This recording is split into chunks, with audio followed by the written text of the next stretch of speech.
آج ہم آپ کو سنانے جا رہے ہیں ایک عجیب واقعہ۔ ایک بطخ نے انسان کے بچے کو جنم دیا۔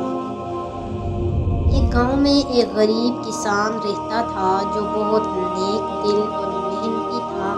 اس کی گزر بسر کا واحد ذریعہ چند جانور اور ایک چھوٹا سا کھیت تھا۔ ان جانوروں میں ایک بطخ بھی تھی جو کسان کی بڑی عزیز تھی۔ کسان اس بطخ کو اپنے بچوں کی طرح پیار کرتا تھا کیونکہ یہ ہر روز تازہ انڈے دیتی تھی جو اس کی روزی کا ذریعہ تھے۔ ایک دن کسان نے دیکھا کہ بطخ عجیب و غریب انداز میں پریشان ہے۔ وہ معمول سے زیادہ خاموش اور بے چین دکھائی دے رہی تھی۔ کسان کو فکر ہوئی کہ شاید وہ بیمار ہے، لیکن اگلے ہی دن ایک ناقابل یقین واقعہ پیش آیا۔ بطخ نے انڈے دینے کے بجائے ایک انسانی بچے کو جنم دیا۔ یہ خبر گاؤں میں جنگل کی آگ کی طرح پھیل گئی اور لوگ حیرت زدہ ہو کر کسان کے گھر آنے لگے۔ ہر کوئی اس عجیب واقعے کو دیکھنے کے لیے بے تاب تھا۔ گاؤں کے کچھ لوگ اسے معجزہ سمجھنے لگے اور بطخ کو مقدس قرار دینے لگے۔ وہ اس بچے کو دیکھ کر حیران تھے کیونکہ وہ بالکل عام انسانی بچوں جیسا تھا۔ کچھ لوگ اسے اللہ کا نشان کہنے لگے، کچھ نے شک کیا اور اسے جادو یا شیطانی عمل سمجھا۔ کئی لوگ خوفزدہ ہو گئے اور کسان کے گھر سے دور رہنے لگے۔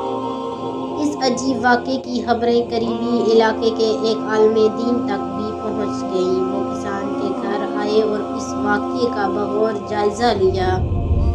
انہوں نے کہا، یہ اللہ کی قدرت ہے کہ وہ ہر چیز پر قادر ہے، لیکن اس طرح کے واقعات میں ہمیشہ کوئی حکمت ہوتی ہے۔ ہمیں جلد بازی میں فیصلے نہیں کرنے چاہیے اور اللہ سے مدد طلب کرنی چاہیے۔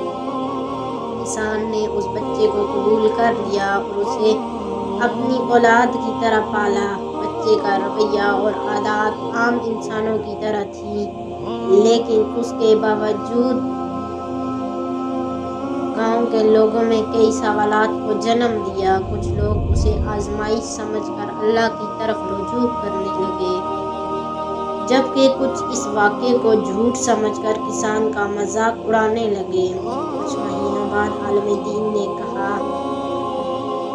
گاؤں کے لوگوں کو جمع کیا اور کہا، یہ واقعہ ہمیں ایک سبق سکھانے کے لیے ہوا ہے۔ یہ دنیا اور اس کے نظام کو چلانے والا صرف اللہ ہے۔ جو لوگ اللہ کی قدرت اور حکمت پر شک کرتے ہیں ان کے لیے یہ عبرت ہے۔ ہمیں چاہیے کہ اپنے اعمال پر غور کریں اور اللہ کی عبادت کریں۔ اسی دوران وہ انسانی بچہ ایک رات اچانک غائب ہو گیا۔ کسان نے بہت تلاش کی لیکن وہ نہ ملا۔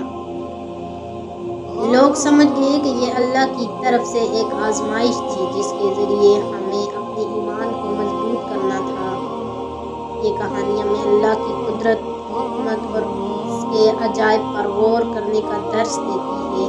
اللہ ہر چیز پر قادر ہے اور وہ جو چاہے کر سکتا ہے۔ ہمیں ہر عجیب واقعے میں عبرت اور سبق تلاش کرنا چاہیے۔ غرور یا شک کے بجائے اللہ کی قدرت پر یقین رکھنا چاہیے۔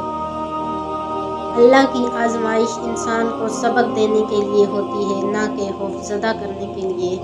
قرآن پاک میں فرمایا گیا ہے کہ بے شک اللہ جو چاہتا ہے کرتا ہے۔